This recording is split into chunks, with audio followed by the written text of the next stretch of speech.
London to C2C. It's your first time. I thought this was vodka. I was going to. That's vodka, yes. Okay. That's an empty glass. If you want to try some English water. Thanks for having me. First time. Here. First day, first afternoon. Well, good. First everything. So you're vodka. You're from Tennessee. I've never heard of this place. Is it a small place where you're from? It is. How do I say it? But we're really good at making whiskey. Is that what? Yeah. I'm from Tullahoma, Tennessee. So is that down the bottom? It is. Near where the Jack Daniels? Yeah. Just south of Nashville. Okay. Well, we have quite a few people, as you can see here. Going to ask some questions. Thank you guys for being here. Yeah. We've got a microphone there. Where do you want to start with this gentleman? Hi, Dustin. Welcome to London. Hello. I'm James Dakin from Lyric Magazine. We spoke on the phone a couple of weeks ago. Yes, sir. You released three. Let's get straight to it. You released 3 new songs yesterday. I did, yeah. What was that? It's very cool to see that. It was kind of scary at first, but now it's been long enough to see reaction online and on my social media and everywhere, and it looks like it's being well received, so that's always good. Is this right? Living is the smash for me. Sorry. Yeah, no. Is this Ridin Roads? Yes, Ridin Roads. Yep. And so, do you say what was the song? Little Town Living is a radio smash for me. Okay, good. That's good to hear. Is it a sign that there's a new album on the way, or are you going to release music differently in this space? I'm not sure. You know, we had these songs kind of ready to go because we thought we were ahead of the game, and then Good Girl exploded so quickly for us at the end of last year that it was good we were ahead of the game. So we have a few more songs we're working on, and I'm not sure how we're going to release, but I would love to do another chapter of music, if that's later this year, awesome. Obviously not going to rush things, and I'm on tour with Thomas Rhett all year, so it's a busy year, but we're off to a good start. It's okay. You've had a whole run of #1 records. It's kind of strange times in America because sometimes these records stay on the radio for ages, don't they? Yeah. And then you want more new stuff out. But we're in a new world, so if you want to put out 3 or 4 songs, you can, can't you? And then it could still be on a... Yeah, and technology's changed, a lot since I started doing this. Really, in my life, too.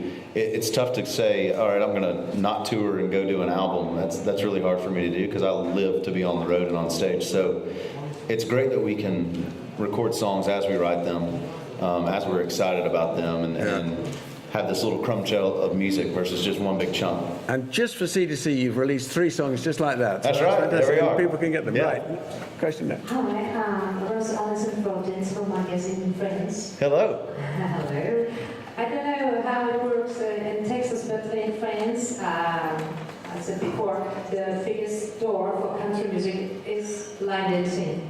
And they are very famous choreographer, writes choreographies on your music. So there is the most popular is She Cranks My Tractor. Yes. I love this. Which, by the way, is the dumbest song I've ever written.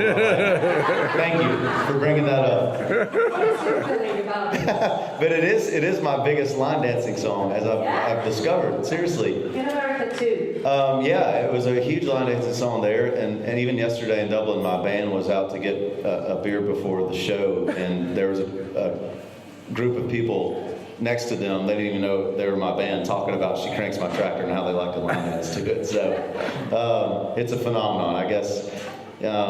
We kind of wrote that song as a joke, and it ends up going to be my second single and did amazing things, and we still play it every now and again, so it's a lot of fun to do. Thank you, very good.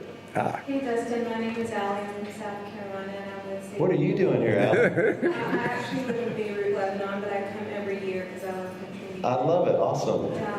So I watched your blog and I think it's quite hilarious and awesome. Just what was the inspiration behind you deciding to do a blog? Can we put you on the vlog right now? Oh, I'd love to. Say hi to Swiss. Hi, Swiss. How are you? My inspiration to do it is I was scared to death of bringing people into my personal life, honestly, and I like challenges. So we had done a really good job, I think, of showing everybody what on stage our show was like, even a little backstage, but we wanted to kind of flip the script on me and what we had been doing and just change things up, and so we decided just to do everyday life stuff. And we discovered very quickly that we enjoyed it because this what we do, it's so fast-paced. Like, I have to sit back and go, that was only a week ago. I was in Mexico doing this, and now that we have it all documented, it's great to go back every now and again and watch what he puts together and kind of remember again all the amazing things that we get to do and the amazing people we get to meet. And tomorrow you're in Scotland. Tomorrow we're in Scotland, exactly. Yeah, not slowing down. Hi, Dustin. Tommy from UK Country. Hey, Tommy. How you doing? Doing great. Great. We're here in Great Britain. I was curious, are there any British artists that really influence you, and or any sort of songwriters, British that have influenced or kind of move you? And Oh my gosh. That's tough to say. I think we're all affected by Stones, right? yeah. So I would go back to just calling it basic is not the right word. Maybe perfect is the better word, but just right down the middle, rhythm guitar. In a way, I think I've never had a guitar lesson in my life, but I think growing up and hearing just those anthems over and over again is how I learned guitar. A lot of that, and of course, those guys have influenced so many more bands after them that I grew up with that were more of kind of the up and comers when I was growing up too.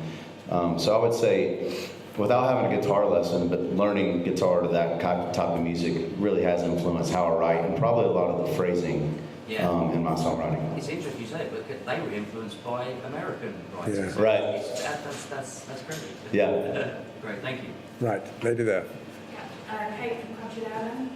I just wondered if you've got any plans to come to the UK to do some headlining tours? I absolutely do. Yeah, this is kind of my first toe in the water, and we wanted to come over here and say hello to everybody. But the intention is to come back as soon as we can and start building from the ground up. I've wanted to come over here for years and years, and finally we've had the chance to do it. So expect a lot more of me here in the coming months and years. Yeah. This is a good way to start, because people have travelled here for miles to come here. But Well, I've realized after traveling for miles that it's a pretty easy commute. It's not bad from Nashville. to come here. Yeah, it's not bad at all. The direct flight. I thought I was going to be complaining more. It's great. Where are we now? Dan. Yes, it's Dan from Your Life in Song. We spoke very briefly at CMAs. Yes, sir. I just want to speak to you about the writers on the new EP, because you've got some real Nashville heavyweights on there, like Ashley Rawley and Brett Aikens. So what is it like to get into the room with these guys, and what is it that makes them so sought after in Nashville? They're just really lucky. Right? Time and time again for decades. Man, it's wonderful. You know, crazy enough, Ridin and Ashley both, you mentioned those two guys. There's a longer list than that, but we started writing forever ago. I'm talking right when I got a record deal. They believed in what I was doing early on, and the reason we have so much success together, even if I'm not in the room, Ashley and Red are constantly trying to write to get on my albums. It's because we grew up the same way, and we care about the same things, and we hang out and do the same things when we're not in the studio or on the road. And now that we've been doing this for about 10 years together, it just comes natural. You know, they know my instincts. They know exactly what I want to talk about. They've been to so many shows that they know kind of what I want to say and the energy I want on stage. And that just takes a lot of the guesswork out when it comes to finding the right fit of a song and a melody and a lyric. You know, there's no first date jitters with those guys. So for me, that would be why we had success together. And then, of course, I'm a drop in the bucket of the rest of their bank account. So they're chameleons, man. They really are. They're unbelievably talented guys, and I get to call them friends and mentors as well. It's great. Hi, Zoe Rogers from the Writers Room. Sticking with songwriting, what's the strangest thing that you've ever written a song about, or the strangest writing process that you've had? Okay, dumbest song ever. She cranks my tractor. Strangest thing I've written about. And what was the second part? Or the writing process, the strangest process of writing a song. The strangest. I guess probably strangest place, you know, is always probably a random bathroom somewhere in an arena. When you get inspiration, thank God we got iPhones now, and there's great reverb whenever you're walking around the concourse. I really got to where I was coming up with a lot of song ideas. I was mowing yards for a living in Nashville. So on the top of a lawnmower would be another pretty strange place to write a song. You got a kind of beat, don't you? Yeah, there's that droning sound. Well, for whatever reason, melodies come to me whenever I'm doing something mindless like that. But I think other than She Cranks My Tractor, a song that comes to mind is a song title called I Want to Make You Want to Make a Baby. It's probably way up there with the most ridiculous thing I've written lyrics about. So there you go. Can I ask you about... We did not record that one. That one didn't make the cut. I was going to ask you about your hats. Do you have different hats for different occasions? I do, yeah. I've You got do? A whole room of hats. A whole room of hats? A whole room. So which is this, a press conference hat? This is, well, no, and honestly, I got so excited last night on stage, I went to throw this hat and realized it was the only one I brought over, so that would have been bad.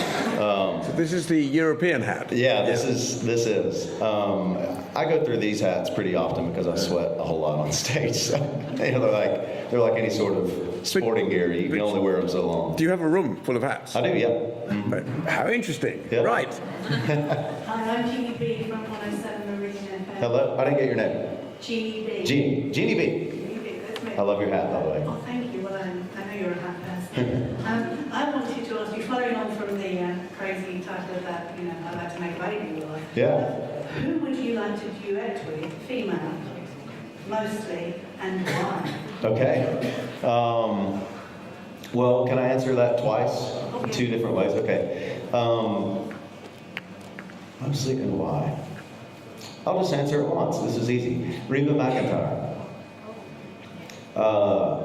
1, because I've had a crush on her since I could walk. 2, because she's one of the most amazing singers. 3, because she's one of the most amazing people I've ever met in my life. And 4, she just inducted me into the Grand Ole Opry. So there's a lot of reasons why I want to do a duo with Reba at some point. And will it happen? Ask Reba. That's not really a phone call I can make. Because another singer that was very important to you was Kenny Chesney. He was quite an inspiration to you. Kenny definitely was, yeah. Have you done much with him, or is that... I haven't. He's been kind of he's the one guy I still want to hang out with and get to know. I've, in passing, shook hands and spoke with him at award shows, but I haven't had a chance to get down to that island yet. I want to do that. Right. I want to go see what that's about. Okay, well, you've got a lot to do, so one more question. Okay. Dustin Lynch from Country by Beans.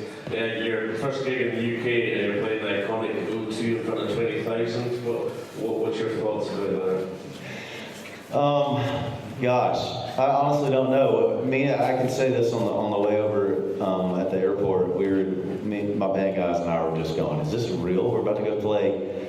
This is bucket list stuff, man. This is kind of mind blowing we're here. I can't wait to walk out on stage and look up. Because back in the States, it doesn't matter who's playing this place, we see it. It's that big of a deal. Whether it's a country act or not, it makes social media, it makes headlines. And it always looks just so epic. So I'm so glad that we get the opportunity to play. And, my one goal tonight is just to put on a great show that people have a great time at, make a memory at, but then also want to come back and do it again with us the next time we come to town. Thank you for bringing the cowboy to C2C. Absolutely, no problem. And we'll look forward to this tour soon come. Yes, no doubt. Thank you so much. Thank you guys.